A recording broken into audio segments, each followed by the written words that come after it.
Hello student, आप सभी लोगों का महादेव जी की क्लास में स्वागत करता हूं। आज हम आप लोगों को 125 इतिहास के क्वेश्चन सॉल्व कराने वाले हैं जो आपके एग्जाम में कारगर सिद्ध होने वाले हैं। चलिए आइए, ज़्यादा समय न लेते हुए हमारा पहला सवाल क्या कह रहा है।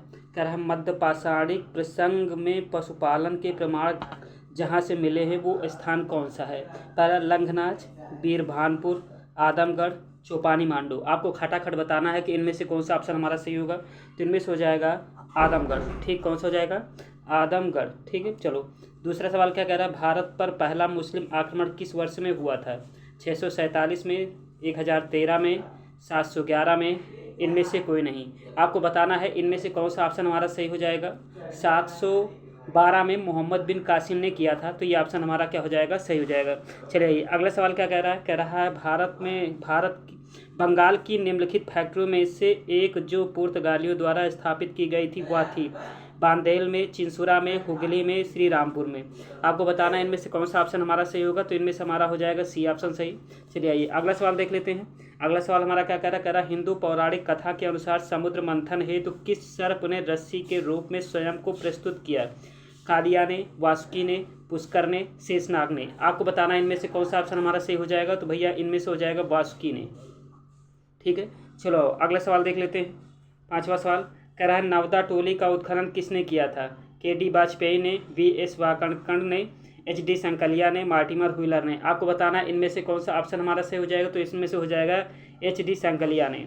चलो अगला सवाल देख लेते हैं। कह रहा है कि मंगोल आक्रमणकारी चंगेज खान भारत की उत्तर पश्चिम सीमा पर निम्न में से किसके काल में आया था? अलाउद्दीन खिलजी के समय में, इल्तुतमिश के समय में, बलबन के समय में, ऐबक के समय में। आपको बताना है इनमें से कौन सा ऑप्शन हमारा सही हो जाएगा। तो इनमें से हमारा सही हो जाएगा इल्तुतमिश के समय में। ठीक है, चलो आगे देख। चलो अगला सवाल देख लेते हैं। अगला सवाल हमारा क्या कह रहा है। अगला सवाल हमारा ये कह रहा है कि इंग्लैंड की ईस्ट इंडिया कंपनी की भारत में प्रथम निर्णायक सैन्य सफलता मानी जाती है।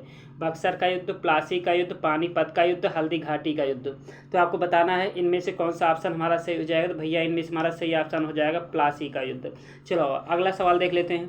कह रहा है कि अणुव्रत सिद्धांत का प्रतिपादन किया था महायान बौद्ध संप्रदाय ने, हीनयान बौद्ध संप्रदाय ने, जैन धर्म ने और लोकायत शाखा ने। आपको बताना कौन सा ऑप्शन इनमें से हो जाएगा। तो इनमें से जो सही ऑप्शन भैया हमारा हो जाएगा वो हो जाएगा हमारा जैन धर्म ने। ठीक है, ठीक है। इनमें जो इंग्लैंड वाला था 7 वाले में, इसमें हो जाएगा बक्सर का युद्ध। बक्सर के बाद प्लासी का युद्ध हुआ था। ठीक है, चलिए आइए इनमें से हमारा अणुव्रत सिद्धांत का प्रतिपादन किसने किया था? महायान बौद्ध संप्रदाय ने, हीनयान बौद्ध संप्रदाय ने, जैन धर्म ने, लोकायत शाखा ने। आपको बताना है इनमें से कौन सा ऑप्शन हमारा सही हो जाएगा। तो इनमें से हमारा जो सही ऑप्शन हो जाएगा वो हो जाएगा 8 नंबर का जैन धर्म। ठीक है, चलो अगला सवाल देख लेते हैं। कह रहा है कि चित्तौड़ का कीर्ति स्तंभ निर्मित हुआ था किसके शासनकाल में? राणा कुंभा के समय में, राणा हमीर देव के समय में, राणा रतन सिंह के समय में, राणा संग्राम सिंह के समय में। आपको बताना है इनमें से कौन सा ऑप्शन हमारा सही हो जाएगा। तो इनमें से हमारा सही ऑप्शन हो जाएगा राणा कुंभा के समय में। चलो अगला सवाल देख लेते हैं। अगला सवाल हमारा कह रहा है गैरिक मृदभांड पात्र OCP का नामकरण हुआ था हस्तिनापुर में, अहिछत्र में, नोह में, लाल किला में। आपको बताना है इनमें से कौन सा ऑप्शन हमारा सही हो जाएगा। तो इनमें से हमारा सही ऑप्शन हो जाएगा हस्तिनापुर में। ठीक, अगला सवाल देख लेते हैं। अगला सवाल हमारा क्या कह रहा है। कह रहा है अपनी मधुरा विजय कृति में अपने पति के विजय अभियानों का वर्णन करने वाली कवित्री थी। भारती ने, गंगा देवी ने, वरन दीपिका में, वज्जिका में। चलिए आइए आपका ऑप्शन कौन सा इसमें सही होगा। इनमें से हमारा ऑप्शन हो जाएगा बी ऑप्शन। ठीक है, चलिए आइए अगला सवाल देख लेते हैं।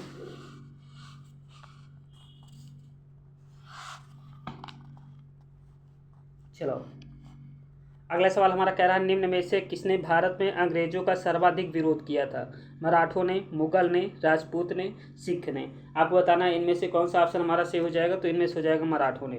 चलो अगला सवाल देख लेते हैं। नयनार कौन थे? शैव थे, शाक्त थे, वैष्णव थे, सूर्योपासक थे। आपको बताना है इनमें से कौन सा ऑप्शन सही हो जाएगा। तो इनमें से शैव थे। ठीक है, चलिए आइए अगला सवाल देख लेते हैं। कह रहा है कि अमीर खुसरो ने किसके विकास में अग्रगामी की भूमिका निभाई थी? ब्रज भाषा में, अवधी में, खड़ी बोली में, भोजपुरी में। फटाफट आपको बताना कौन सा ऑप्शन से हो जाएगा। तो हो जाएगा खड़ी बोली में। चलो अगला सवाल देख लेते हैं। कह रहा है ब्रिटिश शासन के दौरान भारत में उद्योगों का कोई स्वतंत्र विकास नहीं हुआ, इसका कारण क्या था?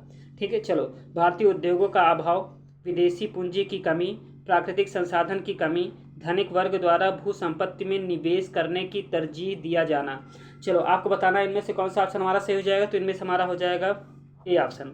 चलो अगला सवाल देख लेते हैं। अगला सवाल हमारा कह रहा है यज्ञ संबंधी विधि विधानों का पता चलता है किससे? ऋग्वेद से, सामवेद से, ब्राह्मण ग्रंथों से, यजुर्वेद से। आपको बताना है इनमें से कौन सा ऑप्शन हमारा सही हो जाएगा।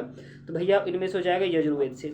चलो अगला सवाल देख लेता हूँ। अगला सवाल मैच कराना है। ठीक है, क्या कराना है? मैच। दीवान ए अर्ज, इसका मतलब क्या था? सैन्य विभाग से संबंधित। अर्ज माने इकट्ठा करना। ठीक है, कौन सा? ठीक है, दीवान ए अर्ज मतलब सेना विभाग से संबंधित। दीवान ए रियासत धार्मिक मुद्दों से संबंधित था इसका मतलब मामला। दीवान इंसा, दीवान इंसा मतलब होता था शाही पत्राचार। और दीवान वजारत मतलब वित्तीय मामले में। तो आप लोग इसको सीधा मैच करा लीजिएगा। चलिए आइए अगला सवाल। रिंग फेस नीति का संबंध इनमें से किससे था? लॉर्ड लॉरेंस से, डलहौजी से, वारेन हेस्टिंग से, लॉर्ड क्लाइव से। तो आपको फटाफट बताना है इनमें से कौन सा ऑप्शन हमारा सही हो जाएगा। तो भैया इनमें से रिंग फेस की नीति वारेन हेस्टिंग से इसका संबंध था। चलो अगला सवाल देख लेते हैं। उदयन वासव दत्ता की दंत कथा संबंधित है उज्जैन से, मथुरा से, महिष्मति से, कौशाम्बी से। आपको बताना इनमें से कौन सा ऑप्शन हमारा सही हो जाएगा। इनमें से हमारा हो जाएगा उज्जैन से। ठीक, चलो अगला सवाल देख लेता हूँ। अगला सवाल हमारा ये कह रहा है भैया कि आपको निम्न यात्रियों के पधारने का क्रम क्या है? Ibn Battuta, Tavernier, Al Biruni, Manucci. तो आपको बताना है कि कौन किसके बाद यहाँ पे आया है। तो चलो भैया देख लेते हैं। पहले अल-बरूनी आया था। ठीक है, कौन आया था? अल-बरूनी।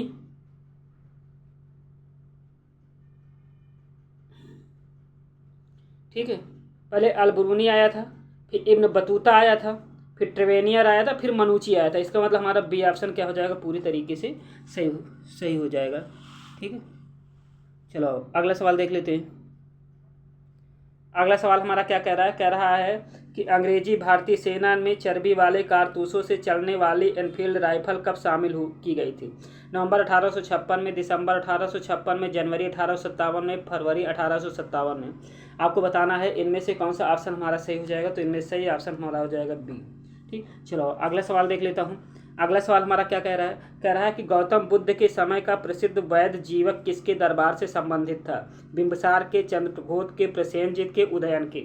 आपको बताना कौन सा ऑप्शन हमारा सही हो जाएगा। तो वो बिंबिसार के दरबार से उसका संबंध था। ठीक, चलो आगे देख लेते हैं। अगला सवाल क्या कह रहा है? कह रहा है कश्मीर का शासक जो कश्मीर का अकबर के नाम से जाना जाता है वह है शमसुद्दीन, सिकंदर, बुत्सिकन, हैदर शाह, जैनुल आबदीन। आपको बताना इनमें से कौन सा ऑप्शन हमारा सही हो जाएगा। तो भैया उनमें से हो जाएगा जैनुल आबदीन। चलो अगला सवाल देख लेते हैं। कह रहा है कि नील कृषकों की दुर्दशा पर लिखी गई पुस्तक नील दर्पण के लेखक कौन है? बंकिम चंद्र चटर्जी, दीनबंधु मित्र, शरत चंद्र चटर्जी, रविन्द्रनाथ ठाकुर। आपको बताना इनमें से कौन सा ऑप्शन हमारा सही हो जाएगा। तो इनमें दीनबंधु मित्र ने ये चीज़ लिखा था।